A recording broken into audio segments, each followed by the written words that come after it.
जय हिंद दोस्तों। आज हम लोग एक नए टॉपिक तो नहीं बोल सकते हैं जो हम लोग कल पहला लेक्चर में पढ़े थे। कल हम लोग पहला लेक्चर पढ़ रहे थे, रामसर साइट का पहला लेक्चर। कौन सा लेक्चर पढ़ रहे थे? रामसर साइट का पहला लेक्चर। हम आशा कर सकते हैं कि कल के क्लास में हम लोग जितना कुछ पढ़े थे रामसर साइट के बारे में वो आपको भली भांति याद होगा। तो जब तक आपको पहला क्लास क्लियर नहीं होगा तब तक आपको सेकंड क्लास जो आज हम लोग करने वाले हैं ये थोड़े समझने में दिक्कत आएगी। इससे पहले कि आप दूसरा क्लास करें, आप पहला क्लास कर लीजिए, उसके बाद आप सेकंड क्लास कीजिएगा तो आपको भली भांति समझ में आएगा और आप अच्छी तरीके से किसी भी प्रश्न को इस टॉपिक के माध्यम से हल कर सकते हैं। तो बिना कोई देर किए हुए आइए हम लोग आगे बढ़ते हैं रामसर साइट के सेकंड लेक्चर की ओर। किधर हम लोग पढ़ रहे हैं? रामसर साइट के क्लास सेकंड की ओर। तो कल हम लोग पढ़े थे रामसर साइट। रामसर साइट में रामसर एक बताए थे शहर का नाम है जो ईरान में स्थित है। वहां पर एक सम्मेलन हुआ था पक्षियों को लेकर। किसको लेकर? पक्षियों को लेकर, यानी कि पक्षी को संरक्षण प्रदान करने के लिए 2 फरवरी 1971, बार बार इस डेट को हम रिकॉल कर रहे हैं, 2 फरवरी 1971 को पक्षियों को संरक्षण प्रदान करने के लिए ईरान का एक शहर है रामसर, यहां पर सम्मेलन हुआ था पक्षियों को संरक्षण प्रदान करने के लिए। इसीलिए इस सम्मेलन को नाम दिया गया रामसर सम्मेलन। क्या नाम दिया गया? रामसर सम्मेलन। तो रामसर क्या है, नहीं है, कब सम्मेलन हुआ था, किस लिए हुआ था, ये सारा जानकारी आप लोग को हम पहला लेक्चर में ही दे चुके हैं, आप लोग जाके देखिएगा। अब आगे बढ़ते हैं। आगे बढ़ने से पहले आपको पता होगा कि भारत में कुल 28 राज्य है। कितना राज्य है? 28 राज्य है, 8 केंद्र शासित प्रदेश है। ये 28 राज्य और 8 केंद्र शासित प्रदेश में कुल मिलाकर अगर हम देखें रामसर साइट की संख्या अपना इंडिया में कितना है तो आप बताइएगा। वर्तमान समय में कुल 75 है। वर्तमान समय के रिपोर्ट के अनुसार कितना है? 75। भारत में कुल 28 राज्य, 8 केंद्र शासित प्रदेश, इन दोनों में मिलाकर कुल रामसर साइट की संख्या कितनी है? 75। कितना है? 75।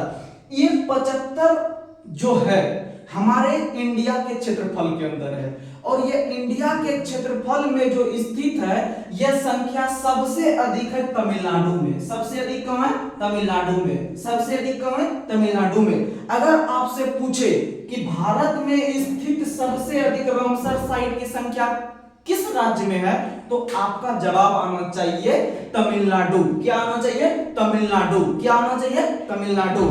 अब इस तरह से आगे बढ़ते हुए हम लोग सबसे मेन जो रामसर टॉपिक है, जो सबसे मेन आंध्र भूमि है, ये आप लोगों के बीच हम लोग रखने जा रहे हैं। देखिए, याद करने का तो आदमी 75 का भी याद कर देता है, ये 75, लेकिन इसका कोई मतलब नहीं रहता है। जो आपके एग्जाम के दृष्टिकोण से महत्वपूर्ण है, जो आपके एग्जाम के दृष्टिकोण से महत्वपूर्ण है, आप उसको याद करके चलिए। तो ये 75 आप लोग को याद नहीं रखना है, जितना हम बता रहे हैं आप लोग को, जितना बता रहे हैं सिर्फ आप इसको ध्यान में रखिएगा, आपका एग्जाम में पक्का लड़ेगा। तो आइए कुछ महत्वपूर्ण रामसर साइट, कुछ महत्वपूर्ण रामसर साइट, कुछ महत्वपूर्ण रामसर साइट में, कुछ महत्वपूर्ण रामसर साइट में हम लोग पहला देखने जा रहे हैं चिल्का झील। क्या देखने जा रहे हैं? चिल्का झील। आप लोग को कल भी बताया गया था, चिल्का झील भारत का उड़ीसा राज्य में स्थित है। किस राज्य में है? उड़ीसा। वही उड़ीसा जो बिहार से अलग होकर एक नया राज्य बना, जो 1936 में बना था। किस वर्ष बना था? 1936 में। बिहार से अलग होकर 1936 ईस्वी में उड़ीसा एक राज्य बना। वह डेट था, याद रख लीजिएगा, 1 अप्रैल। इसीलिए 1 अप्रैल को प्रतिवर्ष उड़ीसा दिवस या उत्कल दिवस। तो आपसे क्वेश्चन पूछेगा कि जैसे हम लोग बिहार दिवस मनाते हैं 22 मार्च को, उसी तरह उड़ीसा दिवस क्या तारीख को? तो आप बताइएगा 1 अप्रैल को। कितना अप्रैल को? 1 अप्रैल को। काहे 1 अप्रैल 1936 को बिहार से अलग होकर आपका एक नया राज्य बना था उड़ीसा। आइए अब आगे बढ़ते हैं। तो याद रखिएगा चिल्का झील किस राज्य में स्थित है? उड़ीसा में। किस राज्य में है? उड़ीसा में। आपको बताए थे कि भारत के अंदर में पहला रामसर साइट भी किसे घोषित किया गया था? चिल्का झील। किसे घोषित किया गया था? चिल्का झील। और यही चिल्का झील, ये उड़ीसा जो है ये समुद्र तट के किनारे है। किस तट के किनारे है? समुद्र तट के किनारे। तो आपसे क्वेश्चन पूछेगा भारत के अंदर में समुद्री तट के किनारे स्थित सबसे बड़ी खारे पानी की झील, तो बताइएगा चिल्का झील किस राज्य में है? उड़ीसा में। क्या उड़ीसा कभी बिहार का अंग था? तो हाँ। कब तक था? 1936 तक था। तो 1936 में एक नया राज्य बिहार से अलग होकर कौन बना? उड़ीसा। कौन बना? उड़ीसा। अब आइए अगला, दूसरा नंबर केवलादेव। आपको कल भी बताया गया था, ये केवलादेव पक्षी विहार या केवलादेव उद्यान जो ये किस राज्य में स्थित है? राजस्थान में। भारत का सबसे बड़ा राज्य कौन सा है? राजस्थान। कौन सा राज्य है? राजस्थान। तो याद रखिएगा केवलादेव घना पक्षी विहार राजस्थान में स्थित है, और यही केवलादेव घना पक्षी विहार या उद्यान पक्षियों के स्वर्ग के रूप में जाना जाता है। पक्षियों के स्वर्ग। पक्षियों के स्वर्ग। तो आपसे क्वेश्चन पूछेगा कि भारत में स्थित किस पक्षी अभयारण्य को पक्षियों का स्वर्ग कहा जाता है? तो बताइएगा केवलादेव। क्या बताइएगा? केवलादेव। और बताए थे राजस्थान के किस शहर में? देखिएगा कल भी बताए थे, केवलादेव 5 अक्षर, राजस्थान 5 अक्षर, इसीलिए भरतपुर भी कितना अक्षर? 5 अक्षर। भरतपुर भी कितना अक्षर? 5 अक्षर। और भरतपुर को राजस्थान का प्रवेश द्वार, जैसे भारत का प्रवेश द्वार पूछे तो भारत का प्रवेश द्वार अपना मुंबई है, उसी प्रकार हम लोग बिहार से संबंध रखते हैं। अगर आपसे पूछे कि बिहार का प्रवेश द्वार किसे कहा जाता है, तो बताइएगा चुनार का किला। क्या बताइएगा? चुनार का किला। अगर आप बिहार से पार करके उत्तर प्रदेश घुसिएगा तो उत्तर प्रदेश में एक जगह पड़ता है चुनार। चुनार एक जंक्शन भी है, रेलवे स्टेशन भी है चुनार। तो आपको पता होना चाहिए कि बिहार का प्रवेश द्वार जो कहा जाता है, बिहार का प्रवेश द्वार चुनार के किला को कहा जाता है, राजस्थान का प्रवेश द्वार भरतपुर को कहा जाता है, और वहीं भारत का प्रवेश द्वार तो मुंबई। भारत का प्रवेश द्वार मुंबई। इतना चीज ध्यान में रखना है। आगे बढ़ते हैं। तीसरा नंबर सांभर झील। तीसरा नंबर सांभर झील। इससे संबंधित भी क्वेश्चन अक्सर एग्जाम में देखने के लिए मिलता है। जितना क्वेश्चन है ये आपके एग्जाम के दृष्टिकोण से महत्वपूर्ण है, इसको आप ध्यान में रखिएगा। तीसरा नंबर सांभर झील। सांभर झील भी किस राज्य में है? राजस्थान में। सांभर झील भी सबसे बड़ा किस राज्य में? राजस्थान में। देखिएगा अभी तुरंत आपको बताए थे चिल्का झील उड़ीसा में है, लेकिन ये समुद्र तट के किनारे है। तो यहां से क्वेश्चन बनाए थे कि भारत में स्थित समुद्र तट के किनारे सबसे बड़ा झील खारे पानी की चिल्का झील। लेकिन अगर इस चीज को हम हटा दें, समुद्र तट को हटा दें, क्योंकि आप लोगों को पता होगा कि राजस्थान समुद्र के किनारे नहीं है, वहां बहुत सारे मरुस्थल हैं। तो याद रखिएगा सांभर झील भी एक खारे पानी की झील है भारत में, लेकिन किसके किनारे नहीं है? समुद्र तट के किनारे नहीं है। लेकिन याद रखिएगा ये सांभर झील भी खारे पानी की झील है, भारत की सबसे बड़ी, लेकिन तटीय झील नहीं है। तो दो क्वेश्चन, भारत की सबसे बड़ी तटीय झील खारे पानी की, तो मारिएगा आंसर चिल्का झील। और वहीं भारत की सबसे बड़ी खारे पानी की झील पूछ देगा, सिर्फ तट कुछ नहीं लगाएगा, तो आंसर जाएगा सांभर। किस राज्य में? राजस्थान में। किस राज्य में? राजस्थान में। कुछ दिन पहले सांभर झील बहुत चर्चा में रहा था, क्योंकि वहां बहुत सारे पक्षी वगैरह जो थे वो आपके मतलब मृत्यु हो गए थे, बहुत सारे पक्षी के, इसीलिए वो चर्चा में बने हुए थे। तो याद रखिएगा सांभर झील किस राज्य में है? राजस्थान में। भारत का सबसे बड़ा राज्य कौन सा है? राजस्थान। भारत का सबसे बड़ा राज्य कौन सा? राजस्थान। और सबसे छोटा गोवा। सबसे छोटा गोवा। सबसे बड़ा राजस्थान। सबसे बड़ा राजस्थान। आगे 4 नंबर कोलेरू झील। कोलेरू झील बहुत बार एग्जाम में आया है। कोलेरू झील आंध्र प्रदेश। कोलेरू झील आंध्र प्रदेश। यही आंध्र प्रदेश से एक नया राज्य अलग होकर बना जिसका नाम है तेलंगाना। क्या नाम है? तेलंगाना। आप लोग नाम सुने होंगे तेलंगाना का। तेलंगाना का विभाजन, तेलंगाना का विभाजन 2 जून 2014 को। तेलंगाना एक नया राज्य बना आंध्र प्रदेश से अलग होकर, कब बना? 2 जून 2014। इसीलिए एग्जाम में पूछ लिया गया है कि तेलंगाना दिवस कब मनाया जाता है प्रतिवर्ष, तो बताइएगा 2 जून को। कितना जून को? 2 जून को। तेलंगाना दिवस कब मनाया जाता है? 2 जून को। यह किस राज्य से अलग हुआ है? आंध्र प्रदेश से। किस राज्य से अलग हुआ है? आंध्र प्रदेश से। और यही आंध्र प्रदेश भारत में समुद्र तटों की लंबाई की दृष्टि से सबसे लंबा में दूसरा स्थान आता है। पहला स्थान गुजरात, सबसे लंबी समुद्र तट रेखा वाला राज्य गुजरात, और दूसरा आंध्र प्रदेश। दूसरा आंध्र प्रदेश। लेकिन यही आंध्र प्रदेश प्रायद्वीप भारत में सबसे लंबी तटरेखा वाला राज्य है, क्योंकि ये दक्षिण भारत का एक राज्य है। कोलेरू झील, कोलेरू झील कहाँ है? आंध्र प्रदेश में। और यही कोलेरू झील ये दो नदियों के बीच में है। कितना नदी के बीच में है? दो नदी, एक गोदावरी और दूसरा कृष्णा और गोदावरी नदी के बीच में स्थित झील आंध्र प्रदेश में कौन सा है? आंसर बताइएगा, कोलेरू झील। कौन सा झील? कोलेरू झील। किन दो नदियों के बीच? गोदावरी और कृष्णा। गोदावरी के बारे में थोड़ा जान लीजिए। दक्षिण भारत की सबसे लंबी नदी पूछे तो गोदावरी, या प्रायद्वीप भारत की सबसे लंबी नदी पूछे तो भी इसका आंसर क्या होगा? गोदावरी, क्योंकि दक्षिण भारत को हम लोग प्रायद्वीप या फिर आपका भारत के नाम से जानते हैं। तो कोलेरू झील किस राज्य में हो गया? आंध्र प्रदेश। ये सब जो पढ़ रहे हैं ये किस साइट का हिस्सा है? Ramsar site. किस साइट का? Ramsar site. क्योंकि यहाँ कोई ना कोई पक्षी वगैरह निवास कर रहे होंगे, इसको सरकार के द्वारा संरक्षण प्रबंध भी किया जा रहा होगा। अब आइए 5 नंबर, बहुत फेमस क्वेश्चन है, पोंग बांध। कौन सा बांध? पोंग बांध। पो का आंसर को पोंग बांध। पोंग बांध हिमाचल प्रदेश। पोंग बांध हिमाचल प्रदेश। पोंग बांध हिमाचल प्रदेश। और एग्जाम में पूछा गया क्वेश्चन है कि ये जो पोंग बांध भारत में बनाया गया है हिमाचल प्रदेश में किस नदी पर? तो पोंग बांध बनाया गया है ब्यास नदी पर। किस नदी पर? ब्यास नदी पर। याद रख लीजिएगा, ज्यादा हम लिखेंगे या नहीं, सुन के याद रखिएगा। पोंग बांध हिमाचल प्रदेश में है, जो किसका हिस्सा है? रामसर साइट का। लेकिन पोंग बांध किस नदी पर है? तो बताइएगा आप लोग, ब्यास नदी पर। पोंग बांध किस नदी पर है? ब्यास नदी पर। आइए आगे, ये अगला टॉपिक, अगला देखिएगा, अष्टमुदी झील। कौन सा झील? अष्टमुदी झील। अष्टमुदी झील केरल में है। अष्टमुदी झील किस राज्य में है? केरल में। अष्टमुदी झील किस राज्य में है? केरल में, जो किसका हिस्सा है? Ramsar site. और यह भारत का सबसे शिक्षित राज्य भी कौन सा है? केरल। भारत का सबसे शिक्षित राज्य कौन सा है? केरल। केरल भारत का पहला राज्य बना है जहां का हाई कोर्ट पहली बार पेपरलेस बना है। क्या बना है? पहली बार पेपरलेस। तो क्वेश्चन पूछेगा किस राज्य का हाई कोर्ट पहली बार पेपरलेस हाई कोर्ट बना? तो बताइएगा केरल।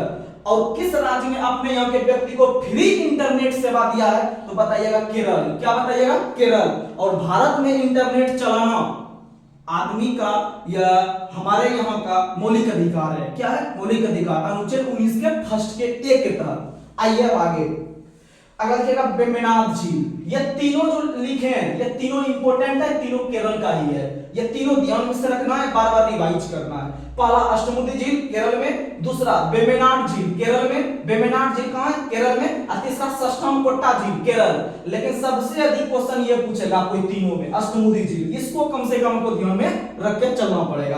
अगर आप तीनों रखते हैं तो बहुत बढ़िया है, लेकिन कम से कम इसको और इसको याद रखना पड़ेगा। ये कम पूछा गया है और कुछ ज्यादा नहीं है, लेकिन इंपॉर्टेंट है। तो अष्टमुदी झील केरल, वेम्बनाड झील केरल, सष्टमकोट्टा झील केरल। आइए अब आगे, अगला देखिएगा नल सरोवर अभ्यारण्य। नल सरोवर, दो क्वेश्चन बार बार आता है और बच्चा कंफ्यूज करता है। एक नल सरोवर, एक सुर सरोवर। एक नल सरोवर, एक सुर सरोवर। नल सरोवर अभ्यारण्य गुजरात में है। नल सरोवर अभ्यारण्य गुजरात में है। और सुर सरोवर अभ्यारण्य कहां है? उत्तर प्रदेश में। सुर सरोवर अभ्यारण्य कहां है? उत्तर प्रदेश में। नल सरोवर कहां है? गुजरात में। ये दोनों ध्यान में रखना। अब देखिएगा लोनार झील, बहुत फेमस क्वेश्चन है। लोनार झील, लोनार झील जो कहां है? महाराष्ट्र में। लोनार झील कहां है? महाराष्ट्र में। और लोनार झील की एक खासियत है कि यह एक प्रकार के क्रेटर के द्वारा यानी ज्वालामुखी उद्गार के द्वारा निर्मित झील। भारत में कौन सा है? लोनार झील। लोनार झील महाराष्ट्र के बुल्ढाना जिले में है। महाराष्ट्र के बुल्ढाना जिला में स्थित कौन सा झील है? लोनार झील। पूछा गया क्वेश्चन है, याद रखिएगा, महाराष्ट्र के बुल्ढाना जिला। महाराष्ट्र के बुल्ढाना जिला में स्थित कौन सा झील है? लोनार झील। जो कैसा झील का उदाहरण है? क्रेटर। क्रेटर यानी ज्वालामुखी। ज्वालामुखी जो उद्गार होता है ना, जो लावा का विस्फोट होता है, बाहर निकलता है, तो उसके जो मुख जो होता है यानी उसका मुंह जो होता है वो थोड़ा चौड़ा टाइप का हो जाता है। और उसी मुख को क्या कहा जाता है? क्रेटर। क्या कहा जाता है? क्रेटर। क्रेटर याद रखिएगा। तो बहुत बार क्वेश्चन पूछा जाए कि ज्वालामुखी के मुख को क्या कहते हैं? क्रेटर। क्या कहता है? क्रेटर। इसके बाद निर्मित झील कौन सा है? लोनार झील। कौन सा झील है? लोनार झील। किस राज्य में? महाराष्ट्र में। महाराष्ट्र के किस जिले में? बुल्ढाना जिला। ये जिला भी पूछा गया है कि महाराष्ट्र के किस जिले में है? तो बुल्ढाना जिला। और याद रखिएगा, याद रखिएगा, महाराष्ट्र दिवस जो होता है वह प्रत्येक वर्ष 1 मई को मनाया जाता है। कितना मई को? 1 मई को। आप लोग को पता होगा महाराष्ट्र और गुजरात ये भारत के पश्चिमी क्षेत्र का हिस्सा है। और दोनों जिले का विभाजन एक दूसरे से हुआ है और वह किस तारीख को हुआ था, याद रखिएगा 1 मई को हुआ है, लेकिन 1960 को हुआ था। 1 मई 1960 को भारत के दो राज्य का निर्माण, महाराष्ट्र और गुजरात। क्या तारीख को? 1 मई को। इसीलिए आपसे क्वेश्चन पूछेगा गुजरात दिवस और महाराष्ट्र दिवस दोनों दिवस क्या तारीख को? तो 1 मई को। कब विभाजन? 1960 को। कब विभाजन? 1960 को। अब आइए आगे। और वर्तमान में महाराष्ट्र के मुख्यमंत्री हैं एकनाथ शिंदे। कौन है? एकनाथ शिंदे। महाराष्ट्र के मुख्यमंत्री कौन है? एकनाथ शिंदे। आइए अब आगे। ये सुर सरोवर के बारे में बता चुके हैं, उत्तर प्रदेश। सुर सरोवर किस राज्य में है? उत्तर प्रदेश। उत्तर प्रदेश के मुख्यमंत्री कौन है? योगी आदित्यनाथ। आइए अब अगला, ये आगे देखिएगा तसोकर झील, बहुत इंपॉर्टेंट है। तसोकर झील लद्दाख में है। तसोकर झील कहां है? लद्दाख में। तसोकर झील कहां है? लद्दाख में। तसोकर झील कहां है? लद्दाख में। यह क्वेश्चन एनटीपीसी का पूछा गया क्वेश्चन है, मेंस का। तसोकर झील किस राज्य में है? लद्दाख में। तसोकर झील कहां है? लद्दाख में। भारत में कुल कितना केंद्र शासित प्रदेश? 8 केंद्र शासित प्रदेश। 8 केंद्र शासित प्रदेश में से एक केंद्र शासित प्रदेश है लद्दाख, और लद्दाख में ही स्थित है कौन सा झील? तसोकर झील। आइए अगला, भिंडावास अभ्यारण्य। भिंडावास अभ्यारण्य हरियाणा में है। भिंडावास अभ्यारण्य कहां है? हरियाणा में। भिंडावास अभ्यारण्य कहां है? हरियाणा में। हरियाणा की राजधानी कहां है? चंडीगढ़। हरियाणा की राजधानी कहां है? चंडीगढ़। पंजाब की राजधानी भी कहां है? चंडीगढ़। इसीलिए दोनों का हाईकोर्ट भी एक ही हाईकोर्ट है जहां पर चंडीगढ़ में स्थित है। आइए अगला, ये दोनों क्वेश्चन आपको याद रख के चलना पड़ेगा। ये दोनों, बखीरा अभ्यारण्य उत्तर प्रदेश, बखीरा अभ्यारण्य उत्तर प्रदेश, ये सब रामसर साइट के अंतर्गत आ रहा है, इसलिए याद रखना पड़ेगा। बखीरा उत्तर प्रदेश, खिजरिया गुजरात। खिजरिया गुजरात, जी और जे गुजरात। खिजरिया गुजरात, बखीरा उत्तर प्रदेश। बखीरा उत्तर प्रदेश। उत्तर प्रदेश की राजधानी कहां है? लखनऊ। उत्तर प्रदेश की राजधानी कहां है? लखनऊ। लखनऊ किस नदी किनारे? गोमती नदी किनारे। किस नदी किनारे? गोमती नदी किनारे। आइए आगे, अगला देखिएगा सतकोसिया। सतकोसिया झील या सतकोसिया अभ्यारण्य उड़ीसा में है। कहां में स्थित है? उड़ीसा में। सतकोसिया अभ्यारण्य कहां है? उड़ीसा में। उड़ीसा के बारे में जानकारी प्राप्त कर लीजिए कि उड़ीसा सबसे पहले आपको बता चुके हैं, ये बिहार से अलग हुआ है, 1936 में अलग हुआ है। लेकिन जिस समय यह अलग हुआ 1936 में, उस समय उसका राजधानी भुवनेश्वर नहीं था। उस समय उसकी राजधानी कटक हुआ करती थी। क्या हुआ करती थी? कटक। याद रखिएगा, उड़ीसा की पहली राजधानी कहां? कटक। कहां था? कटक। वही कटक जहां पर सुभाष चंद्र बोस, हमारे जो महापुरुष हैं, स्वतंत्रता सेनानी हैं, उनका जन्म हुआ था।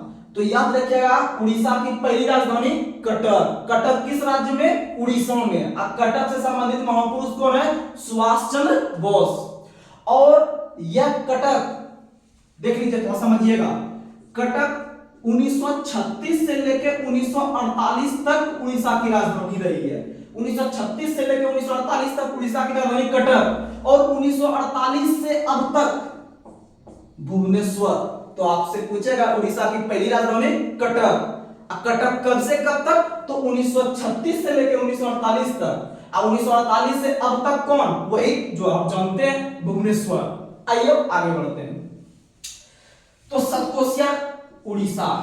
और लास्ट देख लीजिएगा, जो इंपॉर्टेंट है एग्जाम के लिए, रंगनाथिट्टू अभ्यारण्य। कौन सा अभ्यारण्य? रंगनाथिट्टू।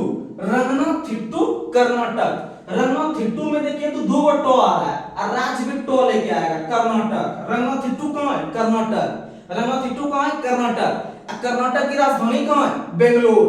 कर्नाटक की राजधानी कहां? बेंगलोर। और भारत का इलेक्ट्रॉनिक शहर भी कौन कहलाता है? बेंगलोर। सिलिकॉन वैली भी कौन कहलाता है? बेंगलोर। और सिलिकॉन घाटी भी कौन कहलाता है? बेंगलोर। अब बेंगलोर वृषभावती नदी किनारे है। किस नदी किनारे है? वृषभावती नदी किनारे। बेंगलोर किस नदी किनारे है? वृषभावती नदी के किनारे। आइए आगे बढ़ते हैं। तो ये सब चीज आप रिवीजन कीजिएगा, ये सब चीज रिवीजन कीजिएगा 2 बार 4 बार अपनी कॉपी में नोट होके जितना बार हो सके आप याद कीजिए। और यह भरोसा रखिए एग्जाम में पक्का क्वेश्चन टच होगा, लेकिन ईमानदारी से आप पढ़िएगा। अब आइए, कुछ हम लोग दिवस डेली के माध्यम से कम 5 दिवस याद रखेंगे। डेली याद रखने की कोशिश करेंगे। 5 दिवस आपके बीच हम रखेंगे जो एग्जाम के दृष्टिकोण से महत्वपूर्ण है। तो उसमें से पहला दिवस आज याद रखिए, पराक्रम या देश नायक दिवस। पराक्रम या देश नायक, यही कटक वाला व्यक्ति यानी सुभाष चंद्र बोस, सुभाष चंद्र बोस का जन्म जो हुआ था वो 23 जनवरी को हुआ था। क्या जनवरी को हुआ था? 23 जनवरी। इसीलिए 23 जनवरी को हम लोग पराक्रम दिवस या देश नायक दिवस मनाते हैं। अब यहाँ पर दोनों चीज हम लिखे हैं, पराक्रम भारत सरकार के द्वारा मनाना शुरू हुआ है और देश नायक ममता बनर्जी पश्चिम बंगाल के जो मुख्यमंत्री हैं वर्तमान में, उनके द्वारा शुरू किया गया है देश नायक। क्या तारीख को? 23 जनवरी को भारत सरकार ने पराक्रम दिवस और देश नायक दिवस पश्चिम बंगाल सरकार ने, लेकिन दोनों जो शुरू किया है 23 जनवरी को। काहे कि 23 जनवरी को जन्म हुआ था।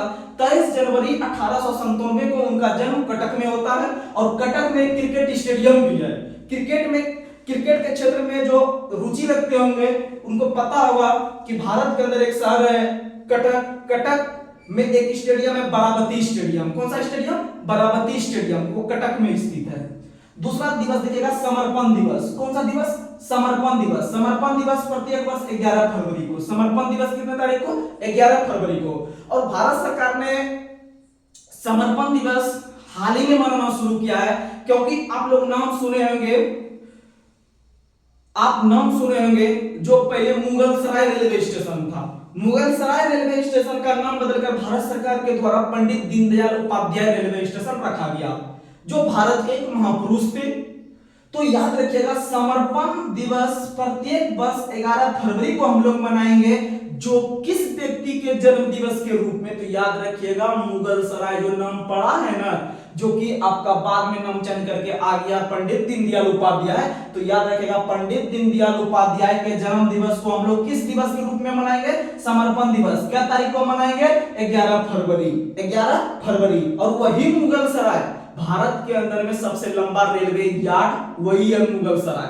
सबसे लंबा रेलवे स्टेशन हुबली हो गया है। सबसे लंबा रेलवे स्टेशन कौन हो गया? हुबली, जो कर्नाटक में है, जो दक्षिण पश्चिम रेलवे का मुख्यालय है हुबली, वो सबसे लंबा रेलवे स्टेशन है। लेकिन सबसे लंबा यार्ड जहां पर ट्रेन आके साफ सफाई थोड़ा सर्विसिंग सब होता है, तो वहां पर हम लोग करते हैं यार्ड। आइए अगला 3 नंबर समानता दिवस। कौन सा दिवस? समानता दिवस। समानता यानी इक्विलिटी। समानता यानी इक्विलिटी, और इक्विलिटी यानी कि आपका समान धर्म का, आपका वो करने का मतलब समान धर्म का मतलब एक प्रकार से उसको आप इंगित कर सकते हैं या फिर आप उसका पालन कर सकते हैं। तो उससे संबंधित एक व्यक्ति है डॉक्टर भीमराव अंबेडकर, नाम सुने होंगे।